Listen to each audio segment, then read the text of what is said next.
Ano kaya ang Data Privacy Act of 2012? Kaya for today's video, samahan niyo ako upang pag-usapan natin ang Data Privacy Act of 2012. At eto na nga mga ka-Tech Squad, may tanong ako. Alam mo ba kung paano ginagamit ang personal info mo online? Baka iniisip mo ano naman kung may nakakaalam ng phone number ko? Pero, paano kung may ibang gumagamit ng identity mo?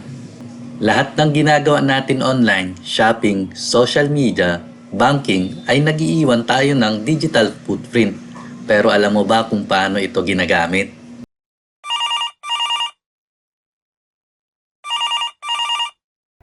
Hello ma'am sir, nanalo po kayo ng 10,000 piso. Pero bago ang lahat, kailangan ko muna makuha ang inyong phone number, address, pangalan at bank details. Hala! Teka, legit ba to?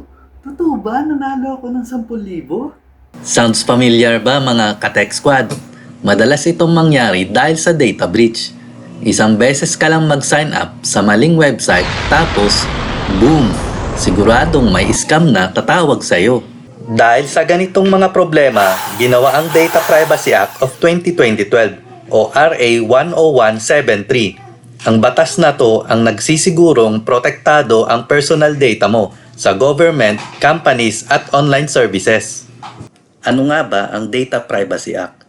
Ang Republic Act 10173 o Data Privacy Act of 2012 ay isang batas na naglalayong protektahan ang ating personal na impormasyon. Layunin nitong tiyakin na ang ating data tulad ng pangalan, address at contact details ay ligtas sa kamay ng gobyerno, negosyo at iba pang organisasyon. Key points: data protection. Tinutukoy nito na ang personal na impormasyon ay dapat kolektahin at iproseso sa secure na paraan. Individual rights. Binibigyan ang mga tao ng right na ma-access, itama at burahin ang kanilang personal na data. Accountability. Ang mga organisasyon na humahawak ng personal na data ay kailangan magpatupad ng security measures at mananagot sila kapag may breach. Regulatory body. Ang National Privacy Commission or NPC ang nagsisigurado na masunod ang batas. At ayon sa batas, hindi basta-basta pwedeng gamitin ang information mo nang walang pahintulot mo.